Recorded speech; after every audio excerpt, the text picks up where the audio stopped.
Most modern human institutions function as machines made from replaceable parts. Replaceability demands uniformity, and suddenly the uniqueness of every human being is lying on the factory floor. So what can psychedelics do to restore us to our full selves? Our next speaker, Justin Natoli, is a psychotherapist and founder of the queer medicine community. Their mission is to bring psychedelic medicine to queer communities and queer medicine to the psychedelic community. Woo!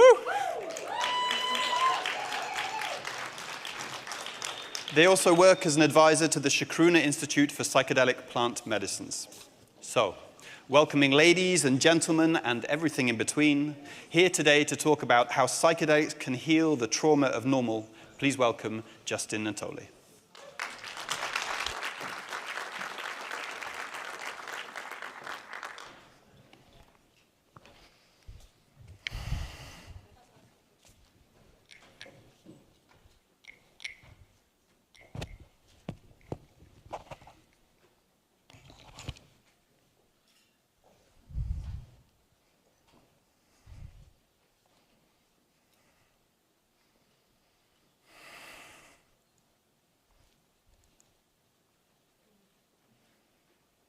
Once upon a time,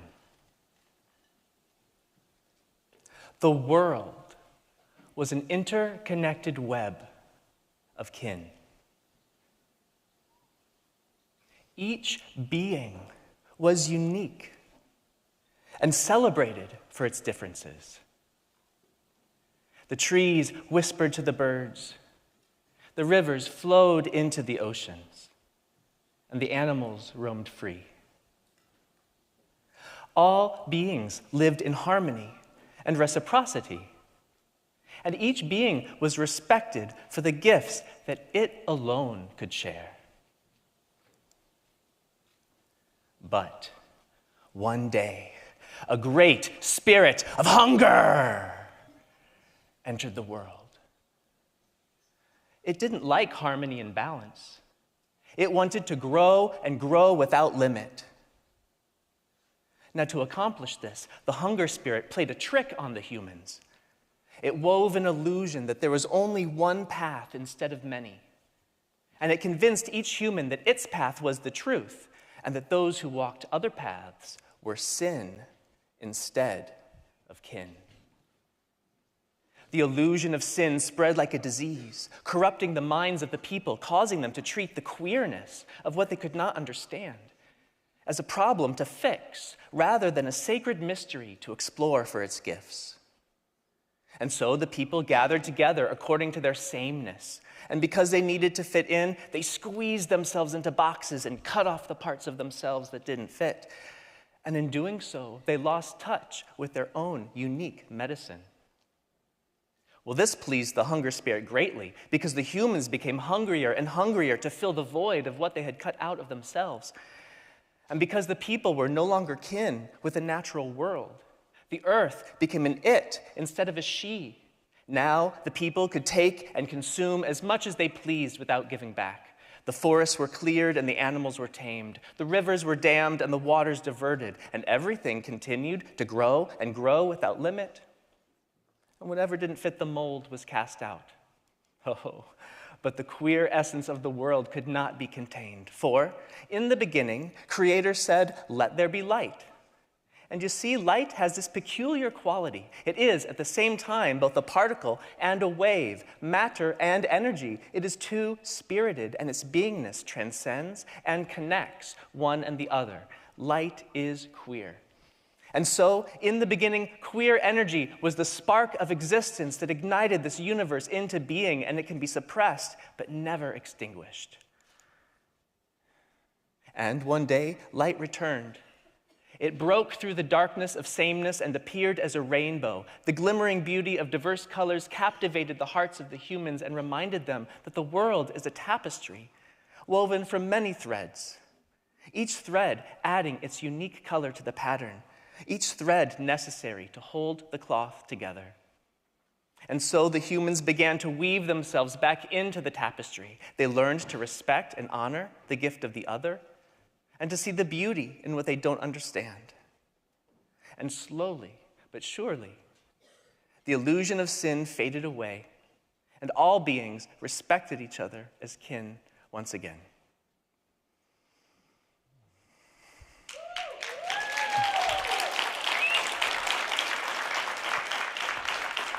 Thank you, and welcome, everyone. Thank you, Eden. Thank you, Iceland. So every spiritual philosophy frames itself with a creation story. And I just shared with you the creation story that I wrote to convey my philosophy of queer medicine, which forms the foundation of my model of psychedelic-assisted psychotherapy. But I can boil down that model even more to just 4 words. You are the medicine. So what does that mean? Well, you are the medicine means that within you is a unique essence that came straight from the source of all creation.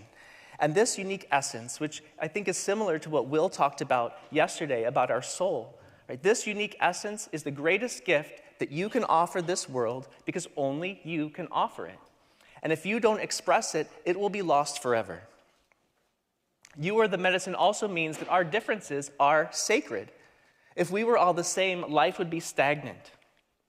And when we acknowledge our differences as sacred, it changes the way we relate to what is foreign, unknown, bizarre, or other. Because instead of seeing it as a threat, we recognize it as a sacred mystery to explore for its unique gifts. So queer medicine means meeting that foreign, unknown other with a wow.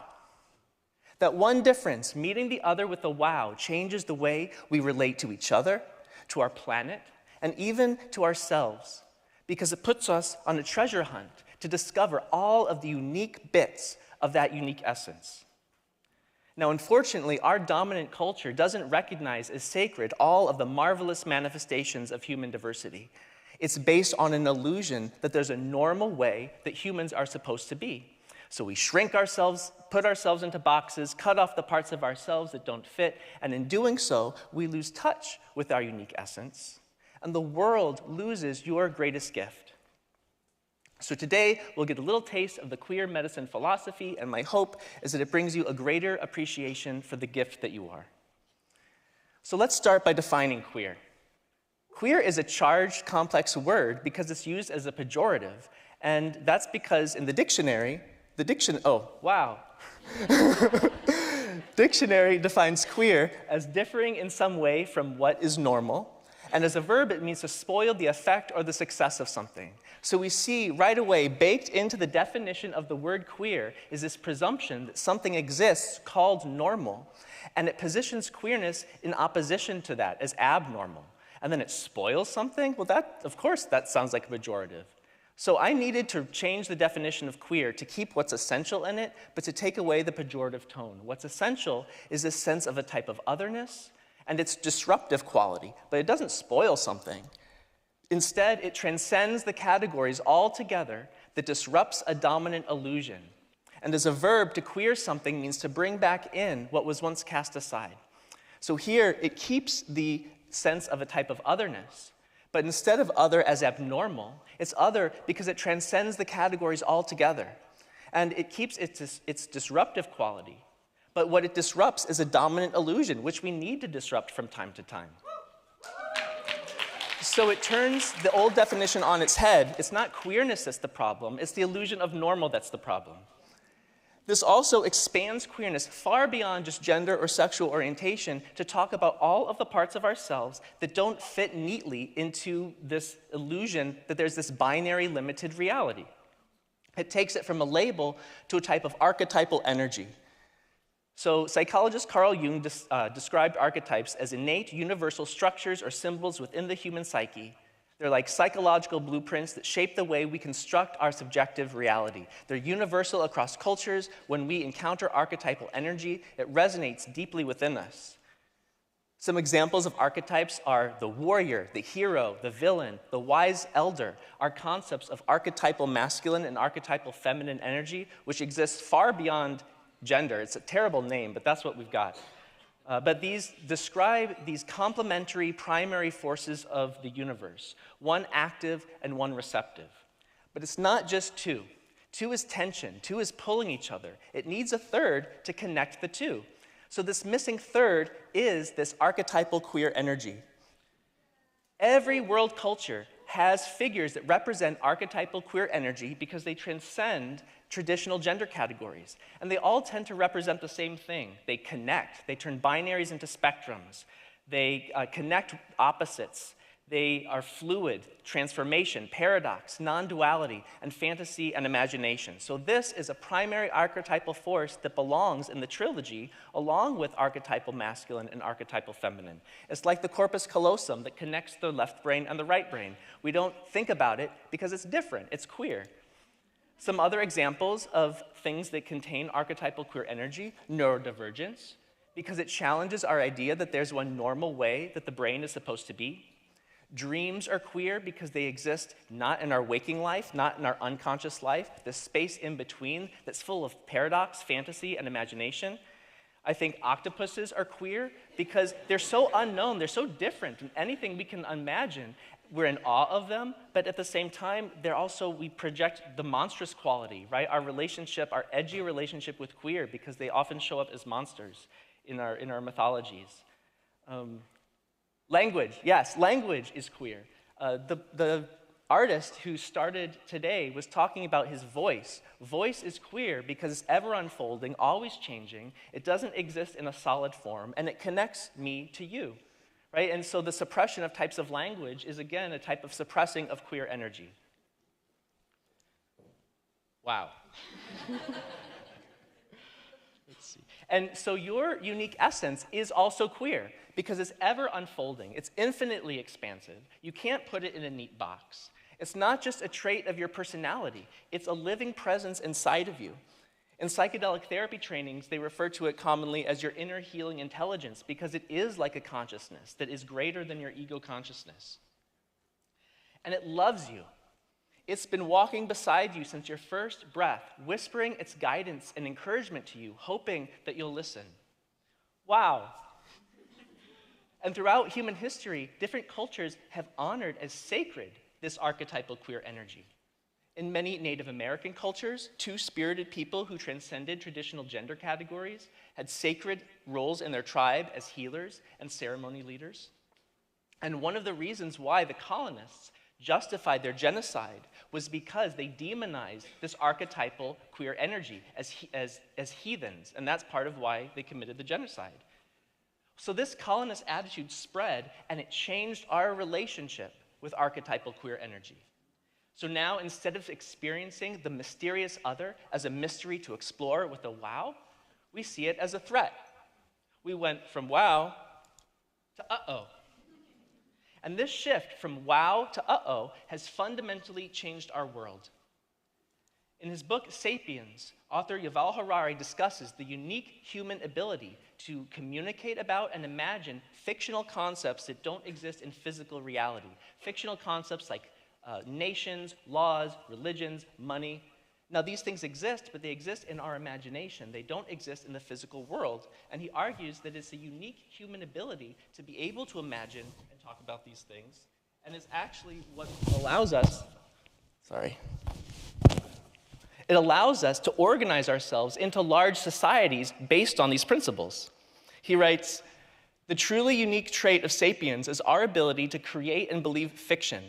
All other animals use their communication system to describe reality. We use our communication systems to create new realities."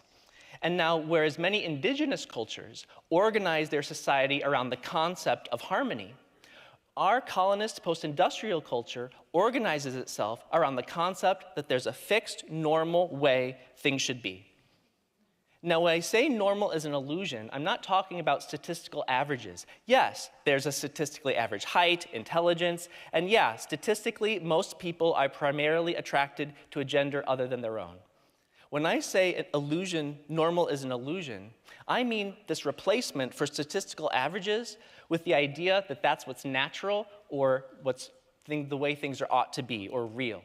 Like, a real man doesn't wear makeup. A real mother stays home with their children. A real marriage is monogamous. Being an artist, that's not a real job. Here, what is not considered normal doesn't even get the dignity of existing. So we have some dominant normative categories in our post-industrial culture, and they tend to revolve around our bodies, gender, gender expression, sex, love, relationships, and family. Now, I'll talk about gender expression for a moment because there's a difference between gender expression and gender performance. Very rarely, I think, do people actually express their gender because we've been bombarded by thousands of rules that say how we're supposed to be a real man or a real woman. Rules about our appearance, the foods we can wear, the friends we can have, the hobbies we have, the roles that we play in our society and in our families.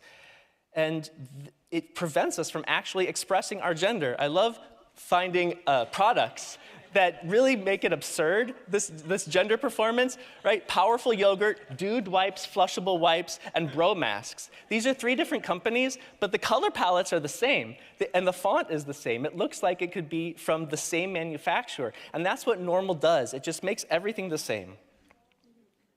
So what's defined as queer is anything that expands beyond these categories. So what is it about our bodies, gender, sex, love, relationships, and families that is so important to normalize? Well, I think part of that is control. Our bodies and our hearts are direct sources of wisdom and our connection to the divine. And if we are taught that our bodies and our hearts themselves are wrong, well, then we will turn to outside authorities for these things. Gabor Mate writes, "What is considered normal and natural are established not by what is good for people, but by what is expected of them. Which traits and attitudes serve the maintenance of the culture. These are then enshrined as human nature, while deviations from them are seen as abnormal." This concept of normal simply isn't true. The natural world is queer because everything exists on a spectrum. Even the fabric of the universe is queer. Quantum physics is full of paradoxes. Electrons are here and there at the exact same time. But what's considered normal is not just an illusion. Normal is also a trauma that impacts us individually and as a culture. So I coined the phrase normative trauma, and it's what I focus on healing in my therapeutic work. And my hope is to spread awareness of its impact. One impact of normative trauma is that it shackles our imagination. It restricts our capacity to imagine the full spectrum of human love, connection, and expression. This elephant could easily break through that chain. But it's not physically shackled. It's shackled in its mind because it started being chained when it was only very little. It just doesn't know it can break free. And that's the same with us. We just don't know what we can be. We just don't know how we could express our truest selves. Maybe it feels taboo, like if you're in a relationship and you're sexually unsatisfied and you couldn't dream of sharing your deepest fantasies with your partner. Or maybe it might not even occur to you that other things are possible. This family restroom sign is everywhere. It's a man, it's a woman, and it's a child. That's what a family is, everybody. And I think one of the reasons The Golden Girls was such a popular show, especially among queer people, is it showed us another way that humans could orient themselves in love and family. The illusion of normal is also violent because it's enforced through physical and emotional violence, like shame. Men are shamed for their natural, people who identify as men and who society targets, says are men, are shamed for their natural emotions and needs. People who society label as women are shamed for their natural bodies. Pamela Anderson, I saw this just a couple days ago. She took it a bit too far and stunned her fans with her transformation as she goes makeup free at the SAG Awards. No man is going to stun their fans because they just decide to have their natural face, right? So this is everywhere. A non-monogamous couple that I talked with said that they had the Department of Children and Family Services called in to investigate their family because someone else in their lives thought that it wasn't appropriate that a non-monogamous couple could be having children. The trauma of normal disconnects us from ourselves. It forces us to choose between authenticity and belonging. And especially when we are young, at our most vulnerable, we will choose belonging every time. And so when we meet parts of ourselves that are outside the mold, we meet them with an uh-oh instead of a wow. Wow, I want to wear a dress. Uh-oh, I want to wear a dress. Wow, I have wild sexual fantasies. Uh-oh, I have wild sexual fantasies. Wow, my body looks different than yours. Uh-oh, my body looks different than yours. Wow, I'm not like everyone else. Uh-oh, I'm not like everyone else. The uh-oh is a trauma. We feel it physically in our bodies like a cringe, and this cringe prevents us from freely exploring with love all of the unique bits and pieces of our unique essence. And then the shame that we feel impacts our core sense of worthiness because we feel that we're not lovable and don't belong exactly as we are. And this wound is especially prevalent among the LGBTQ community. Normative trauma disconnects us from each other because it preserves a way of life based on separation and competition instead of interconnection and reciprocity. There's an alarm system in our brain called the amygdala, and the amygdala's job is to take all the information from our senses and determine whether we're safe and satisfied, or if there's a threat or a lack of something that we need. If our amygdala thinks we're safe and satisfied, it puts us in rest and digest, or yesterday, tend and befriend. I like that even better. And in this tend and befriend state, we live in a world of abundance where our psychology is oriented to help us thrive together. We're grateful for what we have, we're cooperative, we're egalitarian, generous, and we dream big dreams, and we make those dreams come true together. But if our amygdala senses a threat or a lack of something that we need, it pumps stress hormones into our bodies, and it puts us into fight or flight. And in fight or flight, our entire psychology changes. So instead of being designed to thrive together in a world of abundance, we're instead designed to simply survive in a world of scarcity, where it's me against you. So now, instead of feeling grateful for what we have this endless hunger and craving. We compete with each other. We're hierarchical, and we use our power to impose it on other people who are weaker than us. We hoard our resources, and we hunker down to dream smaller dreams. And this trauma of normal activates this scarcity mode within us because the thing that we lack is our essential selves. It's our full expression of the full range of who we are. And it limits the way that we can have love and relationships with each other. And so again, we're lonely, we're isolated, and this scarcity mode that we're in, it fuels the hunger spirit that is the driver of our global economy. And that's why normal is a trauma for everyone. And this is especially true right now in my home in the United States. So how do we heal from normative trauma? Well, queer medicine is an antidote. And it starts by meeting that foreign otherness inside us and inside each other with a wow again. So we can make room at the table for all of the marvelous manifestations of human diversity. And psychedelics can help us here. I've worked with countless people, both individually and in retreats and other gatherings. And psychedelics help us liberate the voice of our unique essence. And so I've interviewed some people, and I'd like to share some of what they had to say. But what was interesting is there's a difference between the recreational use of psychedelics and the spiritual or ceremonial use of psychedelics. And these outcomes tended to only happen, or most primarily happened, in the spiritual and therapeutic use of psychedelics. So one, psychedelics help heal the shame that prevents us from embracing all the parts of us that we feel are most difficult to love. They open our hearts with compassion so that we can meet the otherness inside of us with love and explore it for the mystery that it is. Someone shared, "I don't feel ashamed and inadequate anymore. Psychedelics made it easier for me to talk about what I wanted sexually and what I didn't want, and to not feel ashamed to have needs or say what I need." Psychedelics help us explore through play. Play is how children learn, and we can learn that way too. Because we just try on different parts of ourselves. We try on different ways of being just to see how they fit without taking it too seriously. Someone shared, "During the ceremony, I kept stepping into different bodies, trying them each on and finding out what fits. And in that ceremony was when they realized that they were trans." Psychedelics expand our creativity. They help free us from the shackle of normal, the shackle that prevents us from fully exploring exactly who we are. Someone shared, "It opened up a world of so many possibilities. What else can I do? We're all so different, and we balance each other out." Psychedelics help reestablish our direct connection to the divine through our own hearts and our own bodies.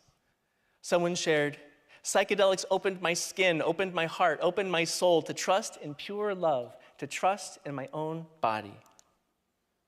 And finally, psychedelic community fosters our essential worthiness. And Gould was talking earlier today about how there's this social function, like this really, I'm going to misquote you probably, but like really essential in the healing that can come in psychedelic therapy. Like we need each other for these experiences, and especially in LGBTQ populations, where our feeling that we're not lovable and not good enough has deeply impacted our sense that we belong. These are key experiences in our healing so we can discover that we belong just by being ourselves. Someone shared, "I'm still on a journey of understanding how to feel comfortable and safe in community. At the retreat, I really got a sense that I had something unique to offer the group just by being myself. I finally felt celebrated and welcomed into a world that I belong in." Now, don't misquote me, don't misunderstand for anyone out here against queerness or against psychedelics, that psychedelics make you liberal or psychedelics make you gay. That's not actually the case. Research shows that psychedelics are politically pluripotent, non-specific amplifiers of the political set and setting. So psychedelics don't make you liberal, they don't make you gay, they just make you more you. Because you are a wow. You are infinitely expansive, ever unfolding, an indispensable thread in the tapestry of our world. Now, I'd like to end with a blessing.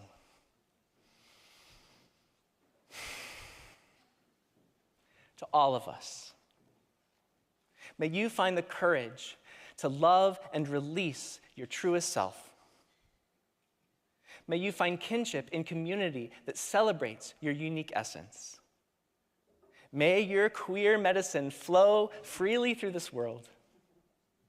And at the end of your life's journey, when you meet the ultimate other, may you meet it with a wow. Thank you.